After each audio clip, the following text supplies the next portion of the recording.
कर्म पथ पर चलते रहना ही तो जीवन है, रुक जाएंगे जिस दिन हम, समझो अंत हमारा है, समझो अंत हमारा है। नमस्कार साथियों, आर के प्रजापत चैनल में आपका हार्दिक अभिनंदन। आज का जो हमारा विषय है कक्षा 12 भौतिक विज्ञान फिजिक्स, एनसीईआरटी का सिलेबस है और राजस्थान माध्यमिक शिक्षा बोर्ड अजमेर द्वारा संचालित कक्षा 12 की जो भौतिक विज्ञान की पाठ्य पुस्तक है, जिसका अध्याय नंबर है 9, किरण प्रकाशिकी एवं प्रकाशिकी यंत्र, जिसका अभ्यास प्रश्न है 9.4। चित्र ए तथा बी में किसी आपतित किरण का अपवर्तन दर्शाया गया है, जो वायु में क्रमशः काच वायु तथा जल वायु अंतरा पृष्ठ के अभिलंब से 60 डिग्री का कोण बनाती है।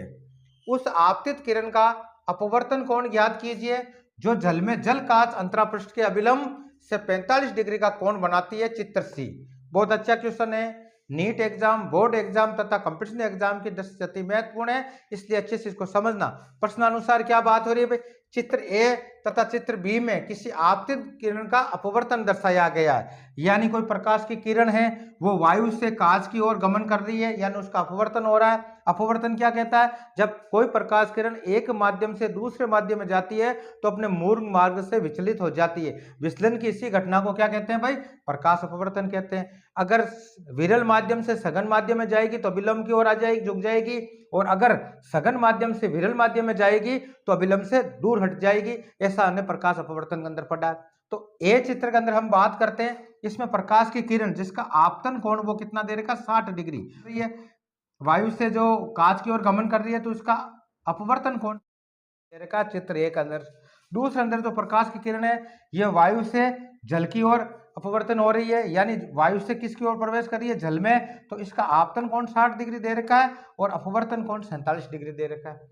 तीसरे डायग्राम के अंदर हमें क्या दे रखा है भाई, जब प्रकाश की किरण जल से कांच में प्रवेश करती है तो ऐसी स्थिति के अंदर उसका आपतन कोण हमें 45 डिग्री देख रहा है और अपवर्तन कोण आर का मान हमें ज्ञात करना है। तो सबसे पहले हम क्या करेंगे, इस पहली स्थिति के अंदर वायु कांच, तो वायु की अपेक्षा कांच का जो अपवर्तनांक है उसकी वैल्यू हम निकालेंगे।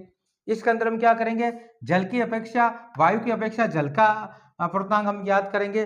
फिर इन दोनों की वैल्यू प्राप्त होने के बाद में फिर जल से कांच का अपवर्तनांक हम याद करेंगे और जल से कांच का जो अपवर्तनांक होगा वो निकालेंगे हम किससे, कि वायु से कांच का जो अपवर्तनांक है उसके बराबर होगा इसका अपवर्तनांक प्लस इन दोनों का अपवर्तनांक को आपस में मल्टीप्लाई करेंगे तो हमें किसकी वैल्यू प्राप्त हो जाएगी, कि वायु कांच अपवर्तनांक की वैल्यू में प्राप्त हो जाएगी। तो इस प्रकार इस क्वेश्चन को हमें सोल्व करना है, यानी इस डायग्राम के अनुसार हमें क्या लेना है, वायु की अपेक्षा कांच का अपवर्तनांक लेना है, यानी अपवर्तनांक हमें निकालना है किसके कारण, कि एयर टू ग्लास, ये वैल्यू याद करेंगे सबसे पहले। इसके अंदर क्या करना पड़ेगा, वायु से प्रकाश किरण किस में आ रही है, जल में आ रही है, तो इसका अपवर्तनांक जो हमें याद करना पड़ेगा वो एयर टू वाटर करना पड़ेगा। आगे समझ, और इसके अंदर अपवर्तनांक जो याद करेंगे सी डायग्राम के अंदर वो हो जाएगा आपके जल से कांच में, तो इसका जो अपवर्तनांक होगा जल यानी वाटर टू ग्लास आना चाहिए।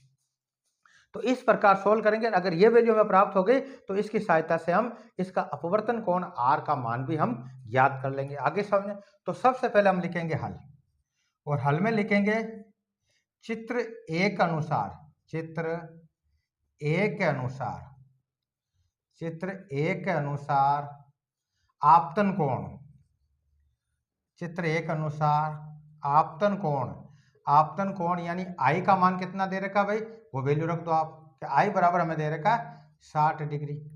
आगे समझे, अपवर्तन कोण, अपवर्तन कोण, अपवर्तन कोण यानी यह आर का मान कितना दे रखा प्रश्न अनुसार 35 डिग्री दे रखा है।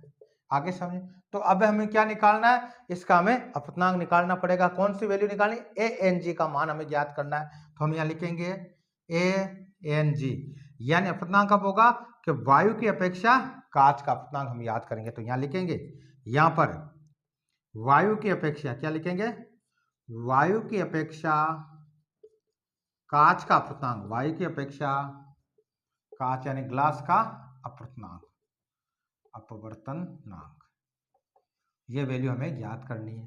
तो क्या हो जाएगा भाई, हमने पढ़ा है क्या होता है सूत्र निकालने का, कि ए एन जी यानी प्रकाश किरण किधर आ रही है, एयर टू ग्लास, तो वो निकालने का सूत्र हो जाएगा sine I upon sine R, इस सूत्र से देंगे। मान रख दो क्या आ जाएगा भाई, तो हम लिखेंगे ए एन जी इक्वल टू हो जाएगा आपके साइन आई का मान कितना है, आई का मान दे रखा 60 डिग्री, तो हम लिखेंगे साइन 60 डिग्री। आर का मान कितना दे रखा है 35 डिग्री, तो हम लिखेंगे साइन 35 डिग्री। आगे सुन, अब इनका मान रख दो, चूंकि हम जानते हैं क्योंकि साइन 60 डिग्री का जो मान होता है वो होता है 0.8660 होता है। आगे समझे, तथा साइन 35 डिग्री का जो मान होता है 0.5736 आएगा। आगे समझे, तो अब हमें ये इसकी वैल्यू निकालेंगे तो क्या हो जाएगा भाई कि ए एन जी की जो वैल्यू हमें प्राप्त होगी, हम लिखेंगे साइन 60 की वैल्यू हो गई 0.8660 अपॉन में आ जाएगा आपके 0.5736। जब इसमें इसका भाग देंगे तो ये जो वैल्यू हमें प्राप्त होगी, भाग देके देख लो भाई, इसकी जो वैल्यू प्राप्त होगी वो होगी में 1.51 प्राप्त होगी। तो इस प्रकार हम कह सकते हैं कि वायु की अपेक्षा कार्य का जो अप्राप्तांक होगा ए एन जी का मान, वो हमें कितना प्राप्त हुआ, वो हमें प्राप्त हुआ, हम यहाँ लिख सकते हैं इस मान प्राप्त हुआ 1.51 हमें प्राप्त हो गया। आगे सुन, यानी डायग्राम ए के अनुसार जो अप्राप्तांक हमें प्राप्त हुआ वो वैल्यू हमें प्राप्त हो गई। अब हम किसकी बात करेंगे, चित्र बी की बात करेंगे। बी के अनुसार इसकी वैल्यू हमें निकालनी है, यानी प्रकाश किरण कहां से आ रही है भाई, एयर टू वाटर में आ रही है, तो ऐसी स्थिति के अंदर इसका अप्राप्तांक निकालेंगे, यानी वायु की अपेक्षा जल का अप्राप्तांक हमें ज्ञात करना है, वो वैल्यू यहाँ रखनी है। आगे समझे, तो यहाँ देख लेते हैं, हम लिखेंगे चित्र, क्या लिखेंगे भाई, चित्र बी के अनुसार, चित्र बी के अनुसार आपतन कोण कितना भाई, चित्र बी के अनुसार आपतन कोण यानी आई का मान हमें कितना दे रखा है कि आई का मान हमें दे रखा है भाई 60 डिग्री, कितना है 60 डिग्री, तथा अपवर्तन कोण, तथा अपवर्तन कोण, अपवर्तन जो कोण है वो हमें कितना दे रखा है भाई, इसका जो अपवर्तन कोण है वो हमें दे रखा है आर बराबर 47 डिग्री। आगे समझे आपके, अब वो का वही सूत्र है, हमें क्या निकालना है, हमें निकालना, कब निकालना है भाई, एयर टू वाटर का निकालना है। आगे समझ, तो यहां लिखेंगे, यहां वायु की अपेक्षा क्या लिखेंगे, वायु की अपेक्षा, वायु की अपेक्षा जल का अपवर्तनांक है, जल का अपवर्तनांक है। आगे समझ, सूत्र लगाओ भाई, वैल्यू रखो, तो क्या हो जाएगा ए एन डब्ल्यू बराबर हो जाएगा कि sine I upon sine R हो जाएगा। मान रख दो भाई, साइन आई का मान कितना है 60 डिग्री, तो हम लिखेंगे sine 60 degree upon sine R का मान कितना है 47 डिग्री, ये हो गया 47 डिग्री। मान रख दो, साइन 60 का मान कितना प्राप्त हुआ हमें पता है, तो हम यहाँ लिख सकते हैं 0.8660 अपॉन साइन 47 का मान होता है आपके 0.7314 होता है। आगे समझे, अब इसमें इसका भाग दे दो तो वैल्यू हमें कितनी प्राप्त हो जाएगी, देखो इसमें भाग देंगे तो वैल्यू हमें प्राप्त होगी 1.184 हमें प्राप्त होगी। तो इस प्रकार हम लिख सकते हैं इसका मान कितना प्राप्त हुआ भाई कि 1.184 प्राप्त हुआ। अब देखो हमें वायु की अपेक्षा कांच का जो अप्राप्तांक वैल्यू हमें प्राप्त हुई 1.51 प्राप्त हुई, और वायु की अपेक्षा जल का जो अप्राप्तांक प्राप्त हुआ वो हमें प्राप्त हुआ 1.184 हमें प्राप्त हुआ। अब हमें डायरेक्ट क्या करना है, इसमें तो क्या प्रकाश किरण वायु से कांच में जा रही है, तो वायु से कांच में जाने की वैल्यू हमें यहाँ दे रखी है, इसके अंदर वायु से जल में जा रही है, जल से फिर कांच में जा रही है, तो इन दोनों का जो अप्राप्तांक है इनको आपस में मल्टीप्लाई करेंगे, वो अप्राप्तांक किसके बराबर आ जाएगा, वाई टू कांच में आ जाएगा।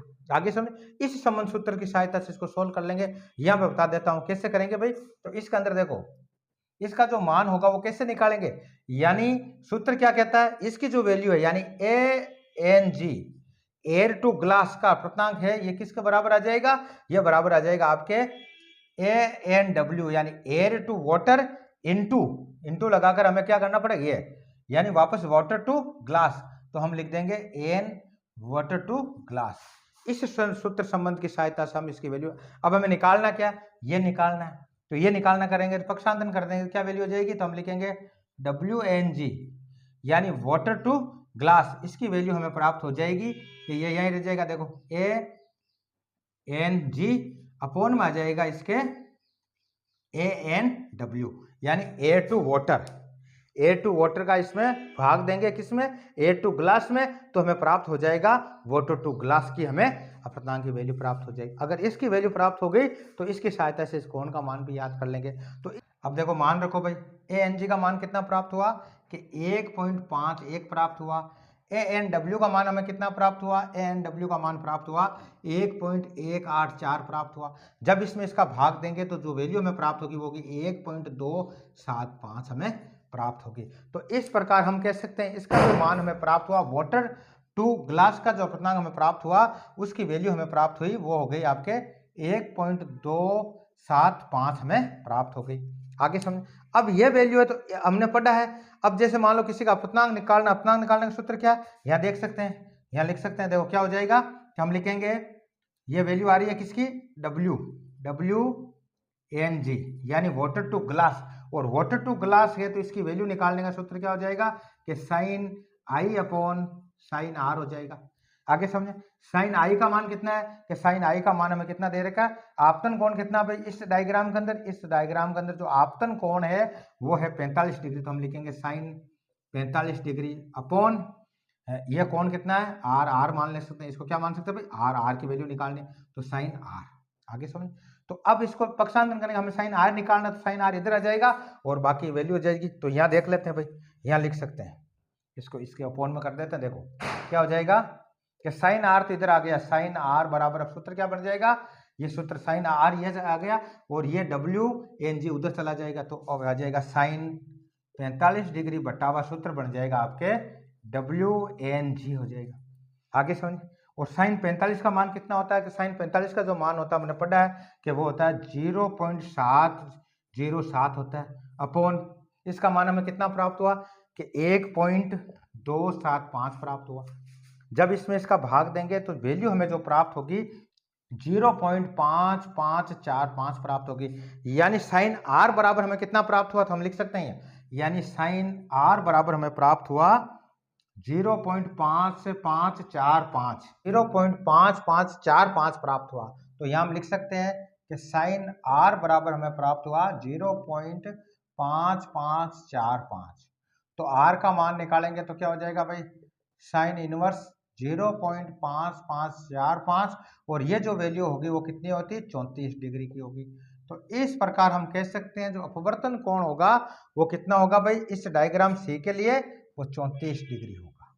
आगे समझ, तो इस प्रकार आज के वीडियो के अंदर हमने कक्षा 12 भौतिक विज्ञान का जो अध्याय नंबर 9 था किरण प्रकाशिकी एवं प्रकाशिकी यंत्र, जिसका अभ्यास प्रश्न 9.4 को सॉल्व किया। कल के वीडियो के अंदर अगला क्वेश्चन सोल्व करेंगे। धन्यवाद।